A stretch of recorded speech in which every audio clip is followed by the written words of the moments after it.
अस्सलामुअलैकुम दोस्तों, welcome to मियां भाई न्यूज़। मुंबई से एक बड़ी सियासी खबर सामने आ रही है। महाराष्ट्र के म्युनिसिपल कॉरपोरेशन इलेक्शन में ऑल इंडिया मजलिस इत्तेहादुल मुस्लिमीन यानी एआईएमआईएम ने इस बार जबरदस्त परफॉर्मेंस दिखाया। पार्टी ने 114 सीट जीतकर अपनी पोजीशन को पहले के मुकाबले काफी मजबूत कर लिया है। यह नतीजा इसलिए भी इम्पोर्टेंट माना जा रहा है क्योंकि 2017 के सिविक इलेक्शन में एआईएमआईएम ने कुछ सिलेक्टेड शहरों में इलेक्शन लड़ा था और उस वक्त पार्टी को 81 सीट पर कामयाबी मिली थी। लेकिन इस बार एआईएमआईएम ने ज्यादा बड़े लेवल पर कंटेस्ट किया और अपनी टैली को काफी ऊपर ले गई। सियासी ऑब्जर्वर्स का कहना है कि एआईएमआईएम की यह कामयाबी सिर्फ एक इलेक्शन का रिजल्ट नहीं बल्कि ये पार्टी की प्लानिंग, ग्राउंड वर्क और कंसिस्टेंट आउटरीच का भी नतीजा है। बिहार असेंबली इलेक्शन में पार्टी का परफॉर्मेंस के बाद एआईएमआईएम ने अपने आप को और ज्यादा कॉन्फिडेंट फील किया और दिसंबर 2025 में पार्टी ने अनाउंस किया था कि महाराष्ट्र में इस बार ज्यादा स्केल पर इलेक्शन कंटेस्ट किया जाएगा। अब जो रिजल्ट सामने आया है उनसे ये लग रहा है कि पार्टी का ये गैम्बल काफी हद तक सक्सेसफुल रहा।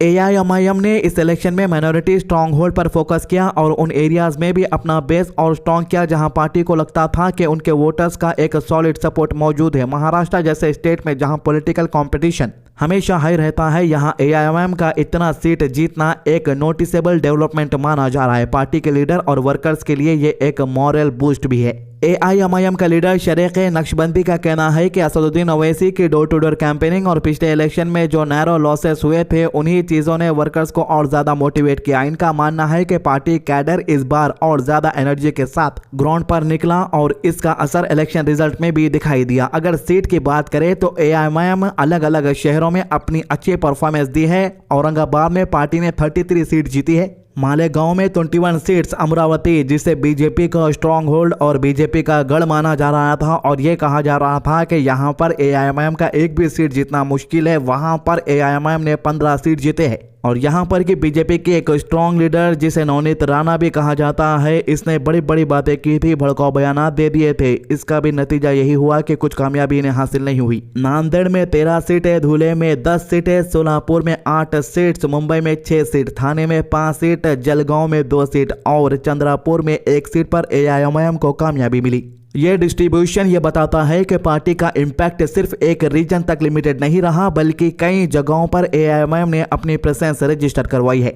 इस परफॉर्मेंस के बाद एआईएमआईएम की टैली कुछ ऐसी हो गई है कि ये नेशनलिस्ट कांग्रेस पार्टी के शरद पवार ग्रुप और राज ठाकरे की महाराष्ट्र नवनिर्माण सेना यानी एमएनएस से भी आगे निकलती नजर आ रही है। रिपोर्ट्स के मुताबिक एआईएमआईएम ने जितनी सीटें जीती है वो एनसीपी, शरद पवार और एमएनएस दोनों के कंबाइंड सीट से भी ज्यादा है। ये फैक्टर महाराष्ट्र के पॉलिटिक्स में एक नया एंगल ऐड करता है क्योंकि सिविक इलेक्शन पर सीट्स का गेम फ्यूचर अलायंसेस और ग्राउंड स्ट्रेंथ को डायरेक्ट इफेक्ट करता है। पॉलिटिकल सर्कल्स में इस बात पर भी डिस्कशन हो रहे हैं कि कांग्रेस को अपनी स्ट्रैटेजी दोबारा से सोचनी पड़ेगी, खासकर माइनॉरिटीज और मुस्लिम सपोर्ट बेस के हवाले से। कुछ ऑब्जर्वर्स का कहना है कि एआईएमआईएम के कंसोलिडेशन की वजह से कांग्रेस का ट्रेडिशनल वोट बेस और ज्यादा डिवाइड हो सकता है और इससे पार्टी का फ्यूचर इलेक्शन में चैलेंज फेस करना पड़ सकता है। मुंबई और महाराष्ट्र के दूसरे पार्ट्स में एआईएमआईएम ने समाजवादी पार्टी को भी एक स्ट्रॉन्ग चैलेंज दिया। पार्टी ने अपनी गेम्स के थ्रू ये सिग्नल दिया है कि वो अर्बन पॉकेट्स में अपनी जगह बनाना चाहती है। एआईएमआईएम का टारगेट अब सिर्फ सिविक इलेक्शन तक लिमिटेड नहीं बल्कि पार्टी का लॉन्ग टर्म फोकस 2029 के असेंबली इलेक्शन पर भी है। पार्टी की स्ट्रैटेजी ये दिखाती है कि वो स्टेप बाय स्टेप अपने ऑर्गेनाइजेशन को और ज्यादा एक्सपेंड करना चाहती है। इस बार एआईएमआईएम की एक और बड़ी बात ये रही कि पार्टी ने अपने ट्रेडिशनल स्ट्रॉन्ग होल्ड से बाहर निकलकर भी परफॉर्मेंस दी है। एनालिस्ट का कहना है कि एआईएमआईएम का स्ट्रॉन्ग पुश मराठवाड़ा और वेस्टर्न महाराष्ट्र में ज्यादा क्लियर नजर आया। औरंगाबाद यहाँ एआईएमआईएम का स्ट्रॉन्ग बेस ऑलरेडी माना जाता है। इस बार भी पार्टी ने यहाँ सबसे ज्यादा कॉर्पोरेटर्स जीते और शिवसेना के 2 फैक्शन को टक्कर दी। अर्ली रिजल्ट से यह भी पता चलता है कि एआईएमआईएम बीएमसी और थाने म्युनिसिपल कॉर्पोरेशन यानी टीएमसी में भी अपनी एंट्री को और नोटिसेबल बनाया है। माइनॉरिटी डोमिनेटेड पॉकेट्स में एआईएमआईएम ने कुछ ऐसे सीट जीती है जहां ट्रेडिशनली कांग्रेस और एनसीपी के कैंडिडेट स्ट्रॉन्ग माने जाते थे, लेकिन इस बार एआईएमआईएम ने उन एरियाज में अपनी प्रेजेंस का एडवांटेज लिया और कुछ क्रूशियल वार्ड्स में जीत हासिल की। मुंबई में एआईएमआईएम के परफॉर्मेंस को खास तौर पर देखा जा रहा है क्योंकि 2017 में पार्टी के पास सिर्फ 2 सीट थी और इस बार पार्टी ने 6 सीट्स जीतकर अपनी टैली इंप्रूव की है। पार्टी का मानना है कि अब वो बीएमसी में अपोजिशन बेंचेस में एक वोकल रोल प्ले करेगी और लोकल इश्यूज को अग्रेसिवली रेज करेगी। मुंबई के वार्ड नंबर 145 से जीतने वाली एआईएमआईएम की लीडर खैरुनिसा अकबर हुसैन का भी स्टेटमेंट सामने आया है। उन्होंने कहा कि विक्ट्री सिर्फ उनकी नहीं बल्कि लोगों की विक्ट्री है और पार्टी उन इश्यूज पर काम करेगी जो कैंपेन के दौरान रेस किए गए थे। उनका कहना था कि लोगों ने उन्हें ट्रस्ट दिया है और वो इस ट्रस्ट को मेंटेन करने की कोशिश करेगी। पॉलिटिकल ऑब्जर्वर्स इस बात को भी इंपॉर्टेंट मान रहे हैं कि एआईएमआईएम ने अपने कैंपेन स्ट्रैटेजी में लोकल इश्यूज को प्रायोरिटी दी। इंफ्रास्ट्रक्चर्स, रिप्रेजेंटेशन, सिविक फैसिलिटीज और ग्राउंड लेवल गवर्नेंस जैसे टॉपिक्स पर पार्टी का फोकस ज्यादा रहा। एनालिस्ट का कहना है कि जब पार्टी सिर्फ नेशनल रियोटोरिक तक लिमिटेड रहती है तब लोकल बॉडीज इलेक्शन में अक्सर कैंडिडेट्स को प्रीफर करते हैं जो डायरेक्ट एरिया डेवलपमेंट और रिप्रेजेंटेशन की बात करते हैं। एआईएमआईएम ने इसी अप्रोच को यूज करके अपनी सीट्स बढ़ाई।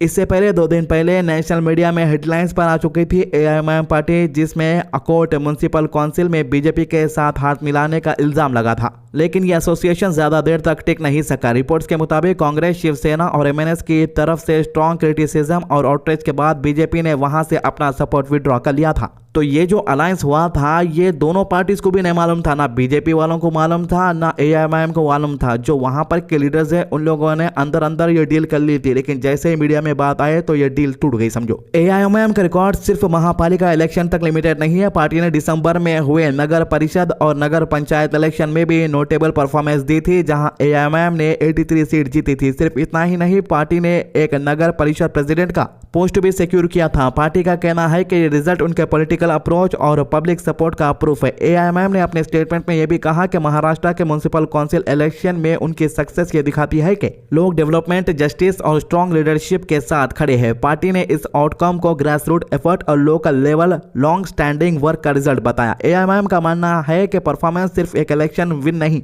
बल्कि ग्राउंड पर ऑनेस्ट पॉलिटिक्स और स्ट्रगल का ट्रियम्फ है। पार्टी ने यह भी क्लेम किया कि यह रिजल्ट ऑप्रेस्ड और सप्रेस्ड सेक्शन की आवाज को एम्पलीफाई करता है। एआईएमआईएम का नैरेटिव ये रहा कि उनका फोकस सिर्फ शॉर्ट टर्म कैंपेनिंग पर नहीं बल्कि सस्टेन्ड पॉलिटिकल आउटरीच और लोकल एंगेजमेंट पर है। कंसिस्टेंटली ग्राउंड पर लोगों के साथ कनेक्ट किया और इसके इश्यूज को समझा, इसी वजह से इनको सपोर्ट मिला। महाराष्ट्र की पॉलिटिकल में ये इलेक्शन रिजल्ट एक इंपॉर्टेंट शिफ्ट के तौर पर देखा जा रहा है। एक तरफ बीजेपी लेड महायुति ने ओवरऑल सिविक इलेक्शन में स्ट्रॉन्ग परफॉर्मेंस दी है और दूसरी तरफ अपोजिशन महाविकास आघाड़ी को नुकसान उठाना पड़ा, लेकिन इन सब के बीच एआईएमआईएम का परफॉर्मेंस भी स्पॉटलाइट में आ गया है। मुंबई जैसे सबसे अमीर म्युनिसिपल कॉरपोरेशन पर बीजेपी का डोमिनेंस और मेयर पोस्ट की पॉसिबिलिटीज भी एक अलग पॉलिटिकल हेडलाइन बन चुकी है, लेकिन एआईएमआईएम ने अपनी प्रेजेंस एस्टैब्लिश करके सबको यह सिग्नल दिया है कि वो महाराष्ट्र में एक सीरियस प्लेयर बनने के लिए तैयार हो गए हैं।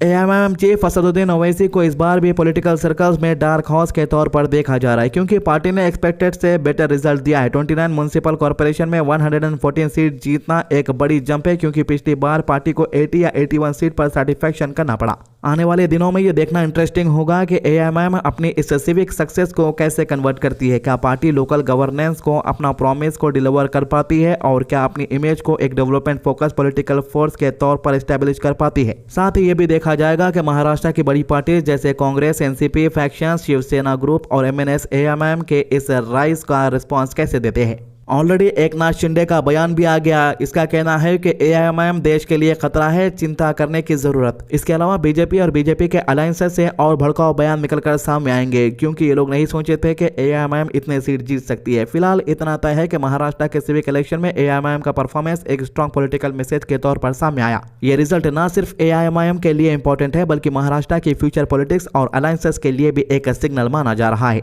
तो ये थी अभी तक की अपडेट। आज की अच्छी बात, अल्लाह ताला कुरान में फरमाता है तो जितना जर्रा भर नेकी की होगी वो इसे देख लेगा और जिसने जर्रा भर बुराई की होगी वो उसे भी देख लेगा। कुरान सूरा 99 आयत 7 to 8। हमारे चैनल को सब्सक्राइब कीजिए और हमारे वीडियोस को ज्यादा से ज्यादा लोगों तक शेयर कीजिए। नमाज की पाबंदी कीजिए, कुरान की तिलावत कीजिए और दुआ में याद रखिए। अल्लाह हाफिज।